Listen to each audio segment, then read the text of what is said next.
Hey guys, welcome back to my channel. My name is Allie, and today we are doing a reading vlog. This is I Kissed Shara Wheeler by Casey McQuiston. Don't know if it's Shara or Shara. I hope that we have one of those moments in the beginning of this book where the character's like, it's pronounced like this. We'll see. Very excited about this book. I'll go into summaries when I, read the book. This is YA contemporary, I believe, / mystery maybe, / romance. This is Editing Allie. I look like trash, I'm sorry. You might have seen me hold this up. I couldn't really edit it out. This vlog started as I was gonna read 2 new releases. I am in a reading slump, and I did not get very far in this, though I did like the vibe of it. However, I got footage of me showing the naked hardback and I just have to share. So that's what's happening. And if I refer to, I'm gonna read another book, I wasn't able to edit it out. So that's what happened. Okay, back to your regular schedule programming. Also, I have some sort of allergic reaction happening on my forehead, so love that for me. I'm so hoping I have some 4 and 5 star reads here.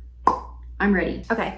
I just started this. I read like the first sentence, then I forgot that I like to read the first sentence to the camera. First of all, I was reading the flap and it turns out that Chloe Green, the main character, let me tell you what this is about. I don't know if this is Chloe or Shara. As of right now, if they don't tell us in the first chapter how to pronounce her name, I'm gonna say Shara. Okay? My apologies if that's not correct. So Chloe Green goes to this apparently Christian academy in the South. So can already tell shit's gonna go down. Chloe is dying to be valedictorian and the real only competition she has is Shara Wheeler. Then Shara kisses Chloe and then the next day Shara goes missing. I think what this book is about is Chloe figuring out the mystery of what happened to Shara, and she's looking up clues, she's finding other people that Shara kissed right before she went missing. And yeah, so a couple things. First of all, I open this. Very nice. Very nice. Look at this.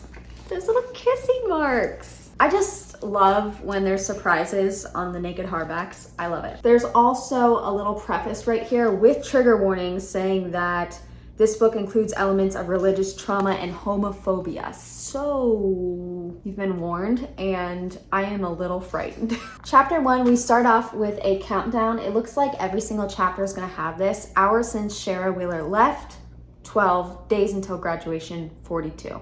So those are the 2 countdowns that we're thinking about. The first sentence is, Chloe Green is going to put her fist through a window.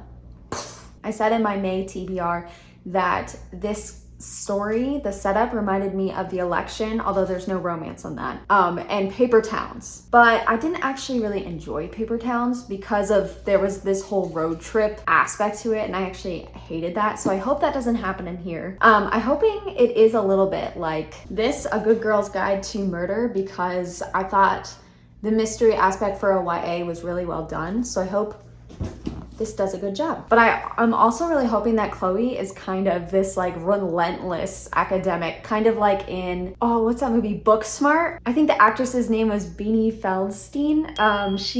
Her character was just relentlessly academic, and I hope we get that vibe in this book.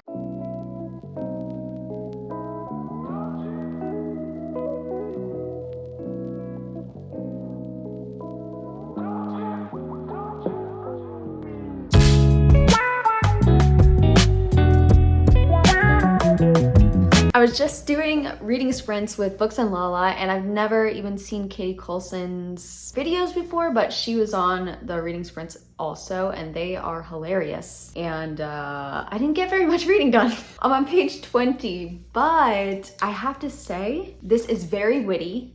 And this is very funny. I've laughed out loud several times. I've highlighted several funny scenes already. First of all, there's some mixed media in here. And so on this note from Chloe to one of her friends, she wrote, Shara Wheeler is the most tragic heterosexual to ever cram herself into a Brandy Melville crop top.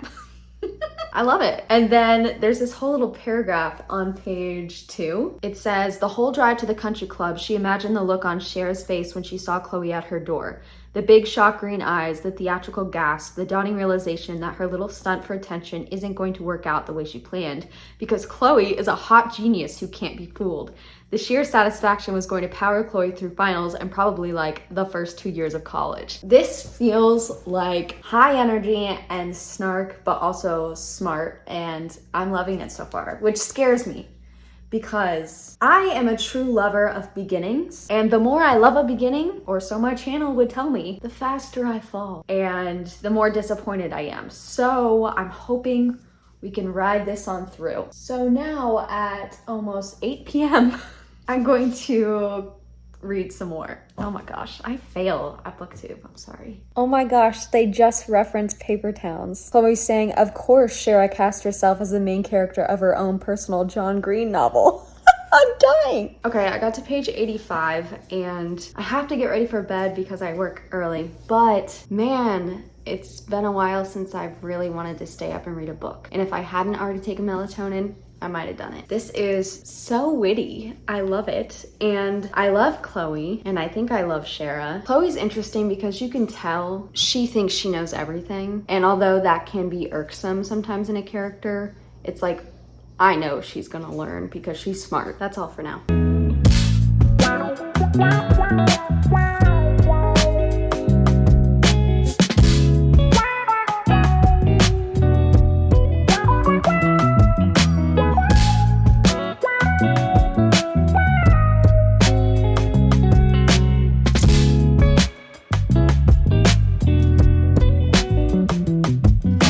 Hey guys, so we went out to dinner. You saw, I still have a fucking rash on my face. Although you can't really see it, so thank you. I probably could have not said anything and you wouldn't even noticed. I'm on page 220. I forgot to mention that Shara isn't just missing. She has left clues for Chloe and a few other people to come find her, or I don't even know what her purpose is. And that's the thing, is that I don't even really care because I'm really enjoying this. It's not as sharp and funny anymore. It's more like, actually, it happened in this book too. And I think it happens in a lot of great mystery books where the detective kind of goes crazy with finding things out and they get frenzied and obsessed. And so that's kind of where we are right now. We're in an obsession and it's derailing Chloe's life. And we still have over 100 pages left. And I don't know what's gonna happen. It's 9 p.m. I have to work at 6 and I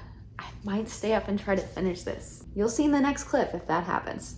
Okay, I finished it. I feel like the last third really did drag for me just because it went from like a thriller mystery to more of a epic teenage rom-com. And in that way, it really did feel really cinematic, like this would make an excellent movie. And although that change kind of didn't make it as super fun for me to read the last bit, I still love these characters. I love what this story is for.